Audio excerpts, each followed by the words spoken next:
আমি দুটো পদাবলী গিয়ে বড় তাল গিয়ে বড় সুর গিয়ে আপনাদের জানি না মনোতুষ্টি করতে পারবো না, কিন্তু আমি চাইবো আপনারা সেই পদের পথিক হন।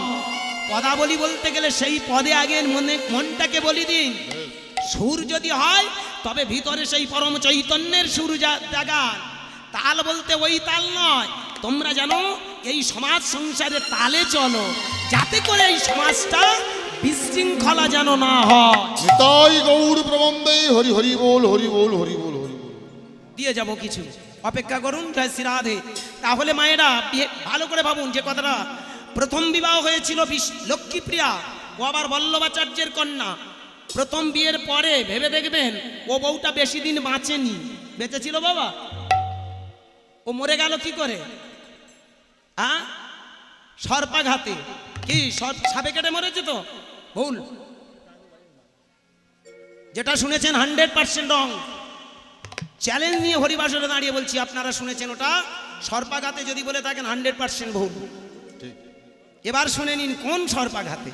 হ্যাঁ বাবা ঠিকই বলেছেন, কিন্তু একটা ক্রস আছে ওখানে।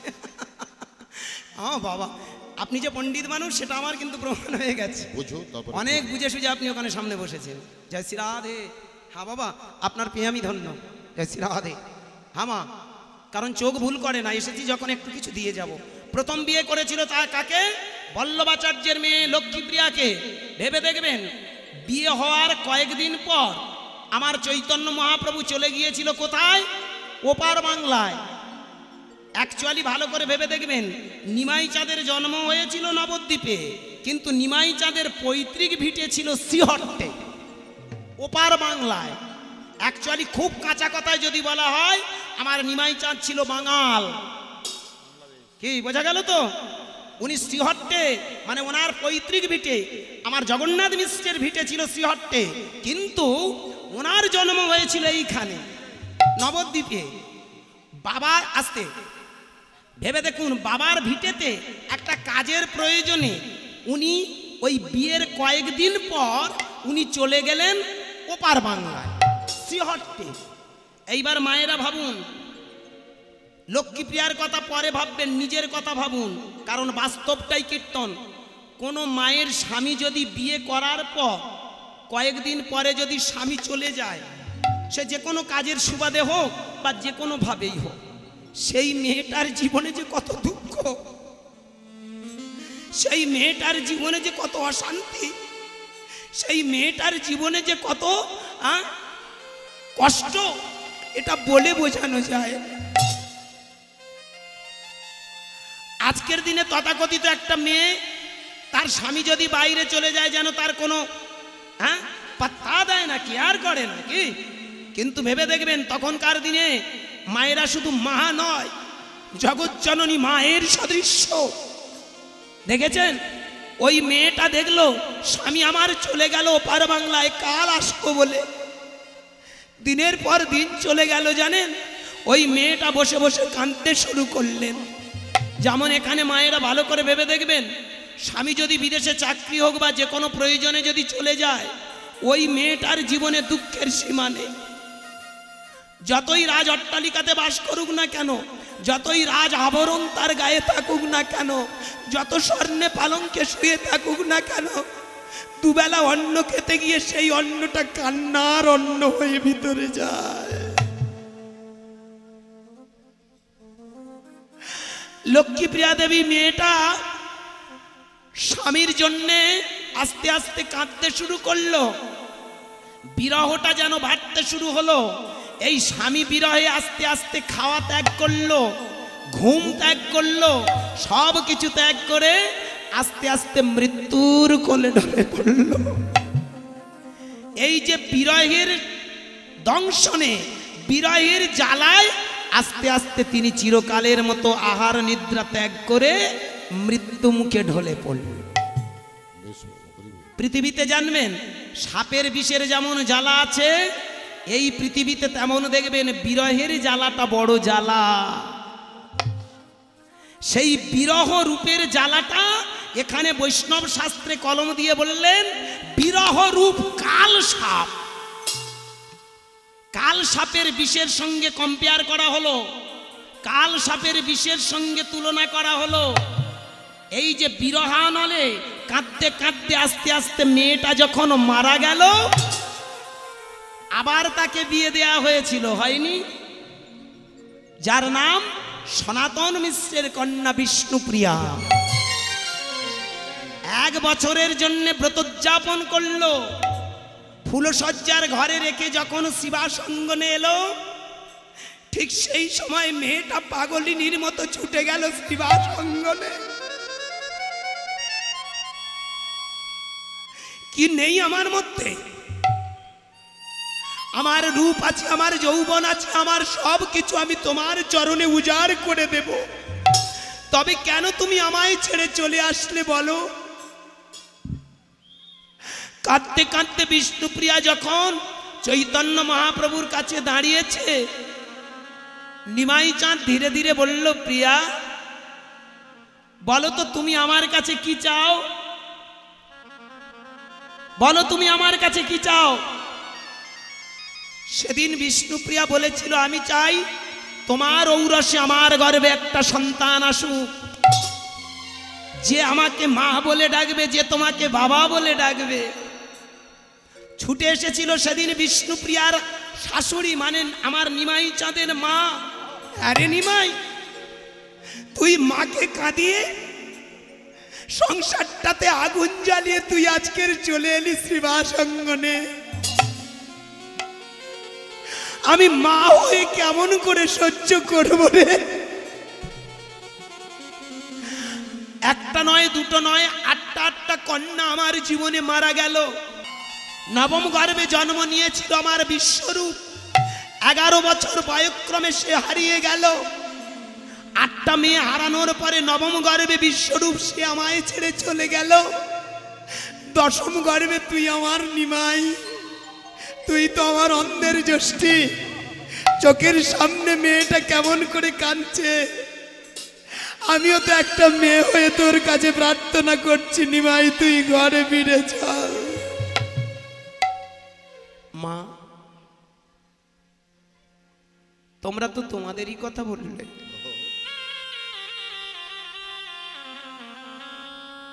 আমার মনের কথাটা শুনলে না মা? আমার অন্তরের কথাটা একবারও বুঝলে না? তোমরা দুজনে চোখ বন্ধ করো, তবেই আমি আমার কথাটা বলবো মা। যেটা তোমরা চোখ বন্ধ করলে তবেই বুঝতে পারবে আমার মনের ভাষা। সেদিন মা যখন চোখ বন্ধ করলো, আমার সেই বিষ্ণুপ্রিয়া যখন চোখ বন্ধ করলো, এইবার ধীরে ধীরে বলে উঠলো, মা তুমি তাকিয়ে দেখো, বিশ্ব ব্রহ্মাণ্ড আজ হাহাকার, হানাহানি, মারামারি, কাটাকাটি, বর্ণ বিদ্বেষ, জাতি বিদ্বেষ, বর্ণ বৈষম্য, ভেদাভেদ। মানুষ মানুষ হয়ে মানুষ সে নিজে চেনে না সে কে। তাই আমি তোমার হাতে ধরে বলি, মা আমি যে সংকল্প নিয়েছি মানুষের ভিতরে চৈতন্য জাগ্রত করে দেব বলে। শিক্ষায় আনে চেতনা, চেতনায় আনে বিপ্লব, বিপ্লবে আনে মৈত্রী, ভালোবাসা, প্রেম, প্রীতি, সুন্দর সমাজ। সেইখানে বলো না মা, আমি যে আজকের চেতনা উদ্বুদ্ধ করার জন্য পৃথিবীর মাটিতে অঙ্গীকার করেছি, তুমি তো মা। একটা নিমাই একবার মা বলবে, তুমি শান্তি পাবে। কিন্তু মনে রেখো মা, এমন একটা দিন আসবে, কোটি কোটি সন্তানরা তোমাকে মা বলে ডাকবে। প্রথম যেদিন আমি এসেছিনু ভবে, কেঁদেছিনু আমি কত, হেসেছিল সবে। এমন জীবন হবে করিতে গঠন, মরণে হাসিব আমি, কাঁদিবে ভুবন। নিতাই হরিব। এই পৃথিবীতে আমরা শুধুমাত্র জন্মেছি নিজের জন্য নয়, পরের কারণে স্বার্থ দিয়া বলি, এ জীবন মন সকলি দাও। তার মতো সুখ কোথাও কি আছে? আপনার কথা ভুলিয়া যাও। কথাগুলো ভালো করে ভেদ করবেন বাবা। এখন সেদিন আমার বিষ্ণুপ্রিয়ার কাছে বললেন, হ্যাঁ গো প্রিয়া, তুমি যে বললে তোমার গর্ভে সন্তান, তুমি একটা সন্তান চাও, একটা সন্তান তোমাকে মা বলবে, একটা সন্তান আমাকে বাবা বলবে না। এমন একটা দিন আসবে দেখবে, কোটি কোটি সন্তানরা তোমাকে মায়ের আসনে বসিয়ে রাখবে, তোমাকে দেবীর আসনে বসিয়ে রাখবে। তাই এসো না, আমরা দলবদ্ধভাবে সবাই মিলে সেই মানুষের কল্যাণে জীবনটাকে উৎসর্গ করি। কি বাবা? তাই তো নিমাই চাঁদ বিষ্ণুপ্রিয়াকে সঙ্গে নিলেন। বিষ্ণুপ্রিয়া চোখ বন্ধ করে সেদিন বললেন, আমি আমার এই চোখ দিয়ে আমি দেখতে পাচ্ছি তুমি আমার নিমাই নও। তুমি কে জানো? তুমি আমার বিশ্বের সব কিছু। তাই আমি কথা দিলাম, আমি তোমার ওই মুখের কথাটা কেড়ে নিয়ে আজ থেকে আমি সবাইকে বলবো, তোমরা বলো ভজ শ্রীকৃষ্ণ, কহ শ্রীকৃষ্ণ, লহ শ্রীকৃষ্ণের নাম দে। ভজ শ্রীকৃষ্ণ, জপ শ্রীকৃষ্ণ, লহ শ্রীকৃষ্ণের নাম রে। ভজ শ্রীকৃষ্ণ, কহ শ্রীকৃষ্ণ, লহ শ্রীকৃষ্ণের নাম দে।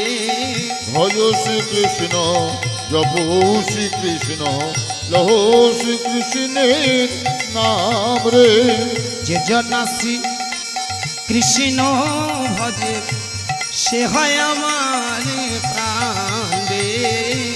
যে জন শ্রী কৃষ্ণ ভজে সে হয় আমার প্রাণ রে।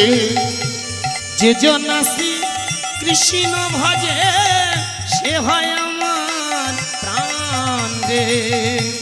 যে জন শ্রী কৃষ্ণ ভজে সে হয় আমার প্রাণ রে। ভজ শ্রীকৃষ্ণ, জপ শ্রীকৃষ্ণ, লহ শ্রীকৃষ্ণের নাম রে। ভজ শ্রীকৃষ্ণ, জপ শ্রীকৃষ্ণ, লহ শ্রীকৃষ্ণের নাম রে। নিতাই গৌর প্রেমানন্দে হরি বল। জয় জয় ভগবান শ্রী চৈতন্য মহাপ্রভু জিউ কি, জয়। নিতাই চাঁদ কি, জয়।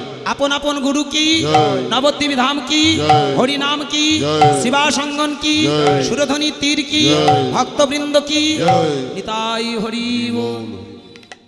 কি বোঝা গেল মেয়েটা কি মেয়ে?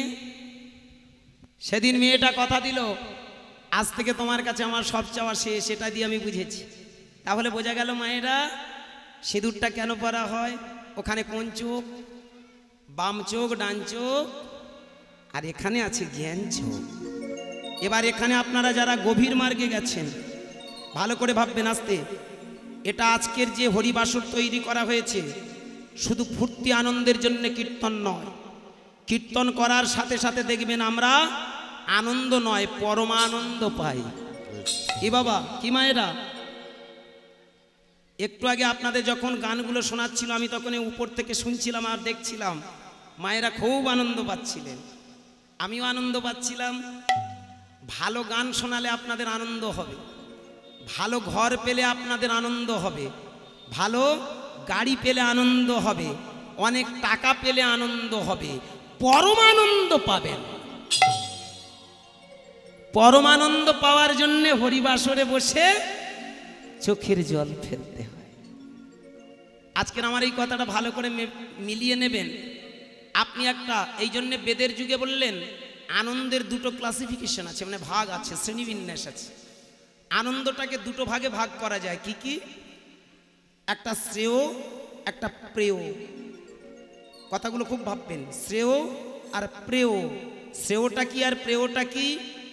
যে আনন্দ মানুষের মুহূর্তে আনন্দ দেয় কিন্তু কিছুদিন পরে পরিণামে আস্তে আস্তে ম্লান হয়ে যায়। আপনাকে আমি একটা গান শোনালাম, গানটা শুনে আপনি আনন্দ পেলেন, বাড়ি চলে গেলেন। দুদিন আমার মনে রাখবেন, 4 দিন মনে রাখবেন, 6 দিনের মাথায় 1 সপ্তাহ পরে ভুলে যাবেন। আপনি একটা বাড়ি তৈরি করেছেন, বাড়িটার দিকে তাকিয়ে তাকিয়ে আপনার 2 বছর আনন্দ হবে, 10 বছর পরে মনে হবে দূর আমাদের ঘরের থেকে সেই দেখ না সেই ললিতার ঘরটা কত ভালো।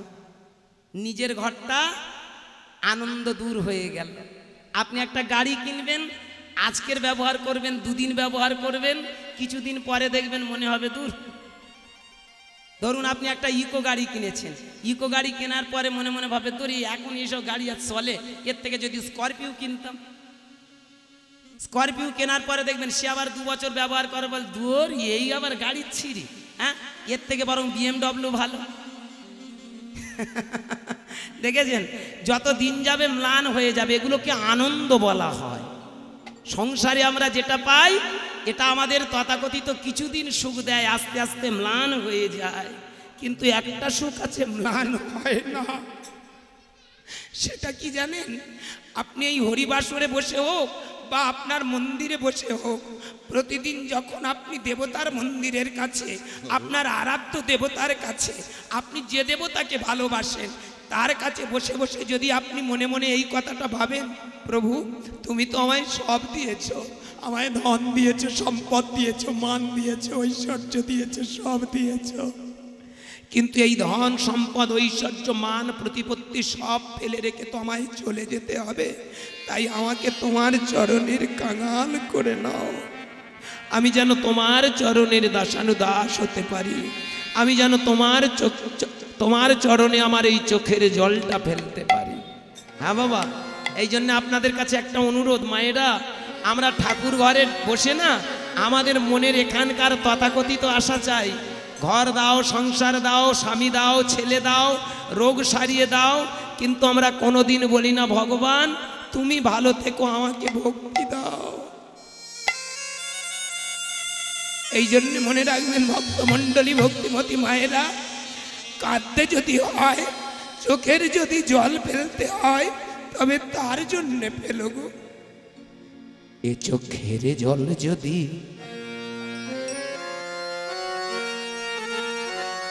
ফেলতে হয়,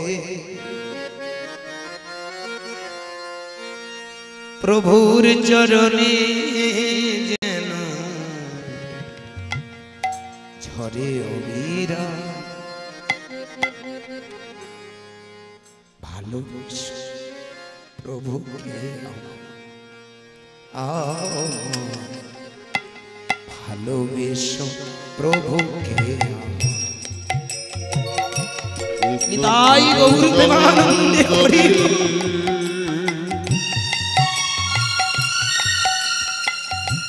ফেলতে হয় প্রভুর চরণে যেন ঝরে অনিবা, ভালোবেসো প্রভুকে আমার, ভালোবেসো প্রভুকে আমার। এ চোখের জল যদি ফেলতে হয়, প্রভুর চরণে যেন ঝরে অবিরাম, ভালোবেসো প্রভুকে আমার, বেসো প্রভুকে আমার, ভালোবেসো প্রভুকে আমার। তাই হরি হরি। চোখের জল যদি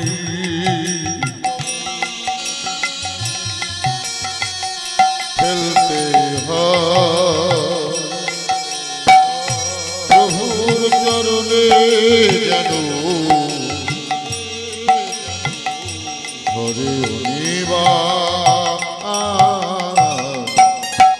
ভালোবেসো প্রভুকে আমার, আমার ভালোবেসো প্রভুকে আমার। নিজের বিলাই দাও প্রভুর চরণে,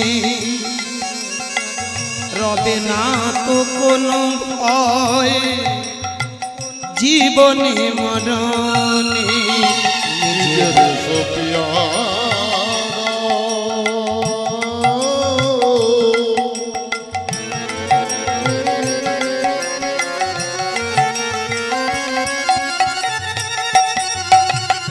প্রভুর চরণে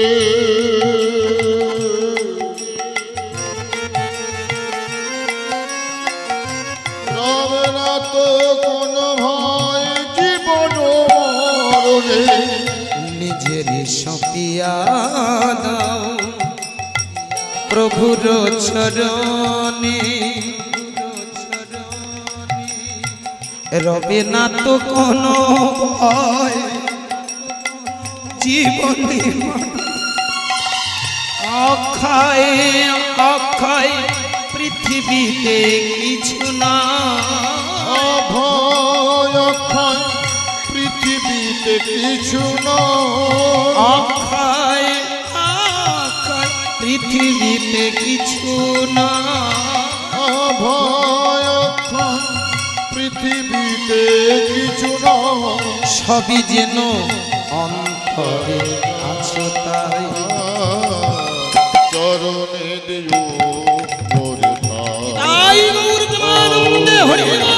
চরণে দিও মোরে ঠাই এ চোখের জল যদি ফেলতে হয় প্রভুর চরণে হরিল বিবার ভালোবেসো প্রভুকে আমার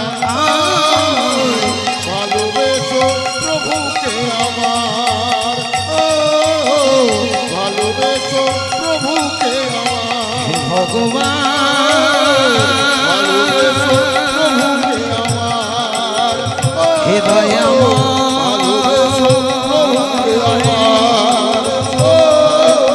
নিয়ে চলো সেই আনন্দ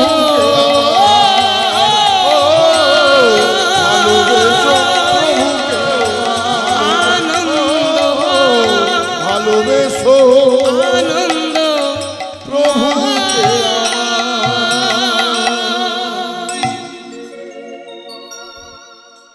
ভক্তমণ্ডলী ভক্তিমতী মায়েরা তাহলে ভালো করে ভেবে দেখবেন এখানে সংসারে আমরা আনন্দ পাই কিন্তু পরমানন্দ পাই না আর পরমানন্দটা কোথায় জয় শ্রী রাধে উপস্থিত সমস্ত ভক্তমণ্ডলী ভক্তিমতী মায়েদের চরণে রইল আমার শত সহস্র কোটি প্রণাম আজকের কীর্তনের আসরে দাঁড়িয়ে আমি যে তত্ত্বগুলো আপনাদের চরণে নিবেদন করছি ভালো করে ভেবে দেখবেন জীবনে আমরা যে তৃপ্তিগুলো পাই সেই তৃপ্তিটা এখানে কোনো প্রকৃত তৃপ্তি না আনন্দ পাই পরমানন্দ পাই না আর পরমানন্দটা পাওয়ার জন্যে আমার নিমাই চাঁদ বললেন চোখটা বন্ধ করে তোমার এই তৃতীয় নয়নটা দিয়ে দেখো তাহলে দেখবে তুমি এক স্যাটিসফ্যাকশনের জায়গায় চলে যাবে সেই আত্মতৃপ্তির জায়গায় পৌঁছে যাবে আর এই আত্মতৃপ্তির জায়গায় যখন পৌঁছে যাবে ওই satisfaction is haven satisfaction is paradise এর উপরে কোনো কিছু নেই আজকের আপনাদের চরণে আমার নিবেদন একটু মন দিয়ে আমার কথাগুলো শুনবেন মানুষের যে তিনটে চোখ থাকে বাম চোখ ডান চোখ আর জ্ঞান চোখ আপনার যারা তিলক রচনা করেন দেখবেন এখানে আমার মায়েরা যারা সিঁদুর পড়েন সবই দেখবেন এখানে ওখানে কি আছে জানেন ওখানে আমাদের একটা চোখ শুধু নয় ওখানে একটা গ্ল্যান্ড বা গ্রোথ থাকে আপনারা যারা গভীর মার্গে পৌঁছেছেন প্রতিনিয়ত যারা ধ্যান করেন এই কথাগুলো একটাই কারণে আপনাদের দরবারে বলতে এসেছি আপনাদের গঙ্গা জলে আমি গঙ্গা পূজা করতে এসেছি কারণ যতগুলো পদাকার মানে পদকর্তা জন্মেছিলেন সব ম্যাক্সিমাম বীরভূমের মাটিতে তা বড় লোচন দাস পদকর্তা শুধু তাই নয় আসলাম আবার দেখলাম ওখানে একটা স্টপেজ আছে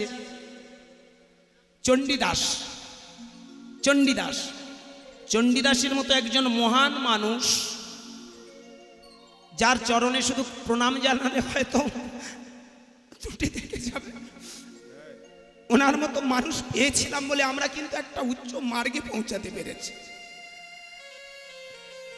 শুধু তাই নয় ভালো করে ভেবে দেখবেন আরো একজন শুধু মহান বললে ভুল হবে এনাদের জানেন ভক্ত কবি জয়দেব যিনি হলেন জয়দেবের মাটিতে একটা অমূল্য রত্ন ভেবে দেখবেন তারা কিন্তু সাধনার উচ্চ মার্গে গিয়ে তবে কিন্তু আজকের ওই জায়গাতে দাঁড়িয়ে তারা কথাগুলো বলেছে আমি আজকের এই হরিবাসরে দাঁড়িয়ে পা দুটো জড়িয়ে ধরে আমার মায়েরা বাবা আমি তো থাকি সেই সুদূর সুন্দরবনের মানুষ তো আমি সেইখান থেকে যে আজকের ছুটি আপনাদের পায়ের ধারে এসে পড়তে পেরেছি এটা আমার জন্মান্তরের সৌভাগ্য আজকের গঙ্গা জলে গঙ্গা পূজা দিতে এসেছি, ভেবে দেখবেন উত্তর গোষ্ঠ গাইব বলে আমি বলেছিলাম, আমি কিন্তু আজকের আপনাদের একটা অন্য উত্তর গোষ্ঠ রেখে যাব। আমার ভগবান কৃষ্ণ গিয়েছিলেন, আস্তে, ভগবান কৃষ্ণ গিয়েছিলেন শ্রীদাম সুদাম দাম বসুদাম সুবল সুবাহ মহাবাউস্ত কৃষ্ণ লবঙ্গ অর্জুন কুসুবাসম মধুমঙ্গল আদি দ্বাদশ রাখালকে নিয়ে। এখানে দ্বাদশ রাখাল বলতে গেলে ভালো করে ভেবে দেখবেন, ভগবান রাখাল নন, আমরা তাকে রাখাল বানিয়েছি। খুব কাঁচা কথা বাবা, কারণ তিনি রাজার ছেলে। রাজার ছেলেরা গরু চড়াতো, এটা কোনোদিন সম্ভব কি? আপনাদের মনে কি জাগে? প্রশ্ন। কথার মানে বুঝিনি বলে তাকে আমরা রাখাল ভেবে নিয়েছি। তিনি গোধন চড়াতেন, গোধন। গরু মানে কি? গোধন। তো গো মানে পৃথিবী, ধন মানে সম্পদ। এ পৃথিবীর মধ্যে সব থেকে বড় সম্পদ হলো এই মানব জাতি। এই মানব জাতিকে তিনি স্ট্রাগল করতেন, করছেন, করবেন। ভালো করে ভেবে দেখবেন, এদেরকে ফিরিয়ে নেওয়ার জন্যে। যেমন ভালো করে ভেবে দেখুন, সন্ধ্যার আগে শ্রীদাম সুদাম দাম বসুদামকে তিনি ডাক দিয়েছিলেন, আয় তোদেরকে নিয়ে আমি ফিরে যাব মায়ের কাছে, তাই না? আমি ঘরে ফিরে যাব। ঠিক ভালো করে ঠান্ডা মাথায় ভেবে দেখবেন, নদিয়ার চাঁদ নিমাই ঠিক তেমন, তাই না? উনিও চেয়েছিলেন আমাদেরকে নিয়ে সেই ঠিকানায় পৌঁছে যাবেন। সুরধ্বনির তীরে আজি গৌরাঙ্গ কিশোর সহচর মেলি আনন্দে বিভোর, তাই না? আজকের এখানে সুরধ্বনি, সুরধ্বনি, সুর আর ধ্বনি কি বাবা? আমরা এখানে যতটুকু পারছি, আমাদের তো কারোর সুরের জ্ঞান হয়নি। সারা জীবন তপস্যা করলে আমরা সুরের মালিক হতে পারবো না। আপনারা ওখান থেকে ধ্বনি করছেন, এই যে সুর আর ধ্বনি। তীরে গৌরাঙ্গ কিশোর, ভালো করে ভেবে দেখবেন, আমাদের ভিতরের মানুষটাকে চিনে নিতে বললেন। গৌরাঙ্গ বাইরে নয়, গৌরাঙ্গ কোথাও নয়, আমাদের হৃদয় মন্দিরে। আজকের আমি আপনাদেরকে সেই তত্ত্বটা নিখুঁতভাবে বোঝাতে চাইছি। ভেবে দেখবেন, পদাবলীগুলো শুনি, কিন্তু পদাবলীর আসল অর্থ এটাই বোঝাতে চেয়েছে মহাজনেরা।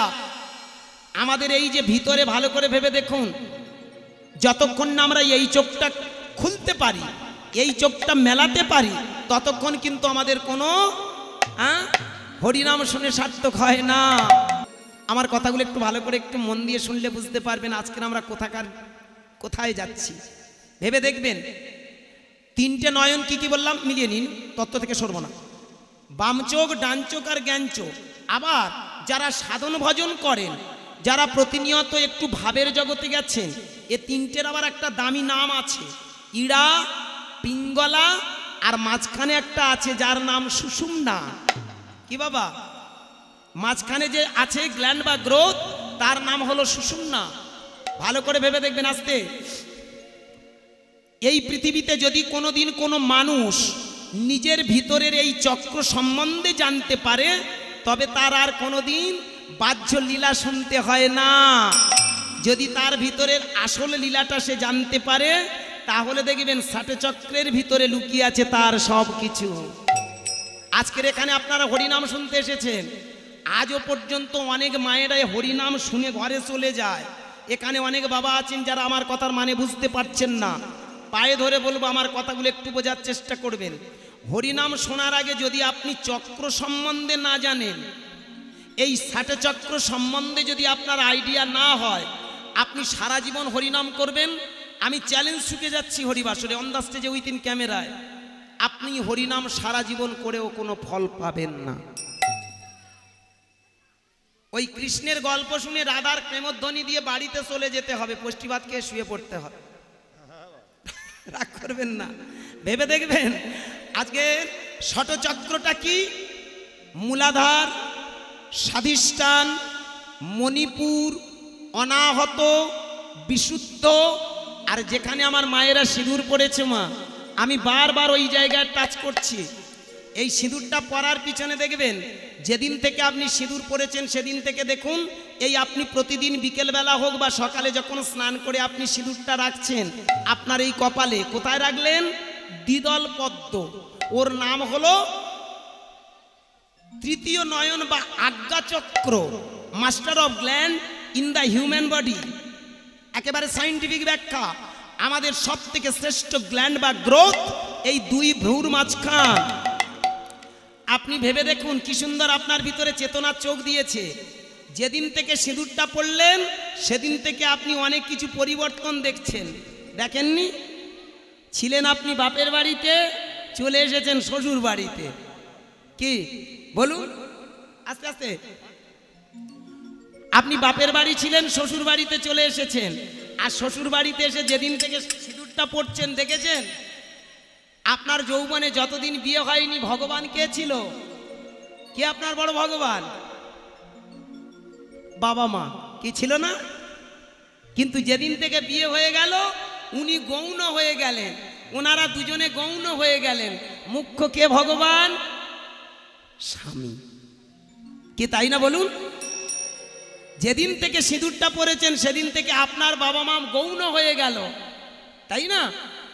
যারা প্রধান ছিল এখন প্রধান হলো কে? আপনার স্বামী। এইবার প্রতিদিন এইখানে দিতে দিতে মনে হয় এই স্বামী তো আমার এখানকার ভগবান, আরো একজন মানুষ আছে। এই জন্য মায়েদের 5টা স্বামী, তাই তো? দ্রৌপদী কষ্ট পেয়ে বলেছিল আমার তো 5টা স্বামী, তা ওরা তো আমায় সারা জীবন নিন্দে বিদ্রুপ করবে গো। কৃষ্ণ হাসতে হাসতে বললেন কেন নিন্দে করবে, ওদেরও তো 5 খান করে হবে। কি গো মায়েরা, আপনাদের 5টা স্বামী তো নাকি? বল বাবা তুই এইরকম আজে বাজে কথা বলে যাবি? হ্যাঁ গো মায়েরা, 5টা স্বামী আপনাদের। কোথায়? শাখা, সিঁদুর, লোহা, নিজের স্বামী, আর চোখ খুললে দেখতে পাই জগৎ স্বামী। হরি বল, হরি বল। কি বোঝা গেল মা? শাখা স্বামী। শঙ্খচূড় দৈত্য বধ করার পরে শঙ্খচূড় কেঁদে বলেছিল আমায় একটা অধিকার দাও, আমি যেন নারীকে মা বলতে পারি, আমি চিরকাল নারীর কাছে যেন শোভা পাই, আমি যেন প্রতিটা নারীর কাছে থেকে আমি মুক্তির স্বাদ পাই, নারীকে যেন আমি পূর্ণ শক্তি দিয়ে দেখতে পাই। সেদিন শঙ্খচূড়কে বলেছিল দেব আশীর্বাদ, প্রতিটা নারীর কাছে হয়ে যাবে ওই শঙ্খ থেকে কাটা অংশ বিশেষ শাখা হিসাবে। এই যে লোহাসুর বলে একটা দৈত্য ছিল, তাকে বধ করার পরে বলল, লোহাসুর প্রার্থনা করলো আশীর্বাদ করো প্রভু, আমি যেন মায়েদের কাছে গিয়ে প্রতিটা নারীর হাতে শোভা পাই, ওদের কাছে থেকে যেন আমি মুক্তির স্বাদ পাই, আমি যেন মহা আনন্দ পাই, নারী শক্তিটাকে চিরকাল যেন নিজের শক্তি রূপে দেখতে পাই। সেদিন লোহাসুরকে বলেছিল তাই হবে। ভক্তমণ্ডলী, ভক্তিমতী মায়েরা, আর সিঁদুরটা অন্য কিছু নয়, ভোলানাথ আর পার্বতীর যখন বিয়ে হয়েছিল ওই ভোলানাথের যে পরিবর্তন, জন্ম পরিবর্তন, এটা আপনারা ব্রহ্মাণ্ড পুরাণ, সৃষ্টিতত্ত্ব মাহাত্ম্য, সৃষ্টির আদ্যপান্ত যদি কেউ পড়ে থাকেন তাহলে আপনারা বুঝতে পারবেন। গ্রন্থগুলো মেনশন করে দিয়ে গেলাম, আপনারা পড়ে নিতে পারেন। ওখানে দেখবেন ভোলানাথ আর পার্বতীর যখন পরিবর্তন হলো, একে অপরকে যখন স্বামী স্ত্রী রূপে পেতে চাইল, তখনই বলল জন্ম পরিবর্তন। ভোলানাথ 108 বার আর মাও 108 বার পরিবর্তন হয়েছিল। ভেবে দেখবেন ভোলানাথ 108 বার পরিবর্তন হলো, মা সেগুলো নিয়ে গলায় মুন্ডমালা পড়েছিল। এটা কালিকা পুরাণ, দেবী পুরাণে পাবেন। অনেকে বলে অসুরের মুন্ড, কিন্তু কালিকা বা দেবী পুরাণে প্রমাণ ওটা ভোলানাথের একটা মুন্ড বিশেষ। কি বাবা, 108টা মুন্ড আছে। আবার ভালো করে মতান্তর, বেদ আর স্মৃতিশাস্ত্র একমত নয়, স্বেচ্ছামত মুনিজন ভিন্ন কথা কয়। ওগুলো নিয়ে আজকে ডিটেলসে যাব না, আমার থাকবে দেহতত্ত্বর রস, কারণ শাস্ত্র নিয়ে আর কালচার করলে অনেক বেড়ে যাবে। অপরাধ নেবেন না, বয়সটা আমার কম ঠিক কথা, 42 42, কিন্তু আমার কীর্তন জগতের বয়স হয়ে গেল 32, 32টা বছর। আপনাদের আমি বীরভূমে প্রচুর এসেছি, কিন্তু আপনাদের কাছে আমার প্রথম আশা, এই 32টা বছর সারা ওয়েস্ট বেঙ্গল এমন কোনো ডিস্ট্রিক্ট নেই যেখানে আমি গান বাজনা করিনি। ফালাকাটা, হলদিবাড়ি, ময়নাগুড়ি, ধূপগুড়ি, দার্জিলিং, কাশিয়ান, মালদা, মুর্শিদাবাদ, হাওড়া, হুগলি, বর্ধমান, বাঁকুড়া, পুরুলিয়া, দিনাজপুর, পশ্চিম মেদিনীপুর, পূর্ব মেদিনীপুর, কলকাতা, উত্তর দিনাজপুর, সমস্ত ডিস্ট্রিক্ট, এমনকি আসাম, গৌহাটি, লামডিং, ডিমাপুর, নাগাল্যান্ড, ইম্ফল। এবছরে গিয়েছিলাম, ফ্লাইটের টিকিট আমাকে কেটে দিয়েছিল আপ ডাউন। ত্রিপুরাতে গিয়েছিলাম, সেখানেও আপনাদের আশীর্বাদে লীলা কীর্তন করে এসেছি। এটা আমার ভাগ্য, এটা আপনাদের আশীর্বাদ। আমার কীর্তনটা এই জন্য একটু বোঝার চেষ্টা করবেন, পায়ে পড়ি। হামা এসেছি যখন, অনুরোধ একটু বুঝবেন।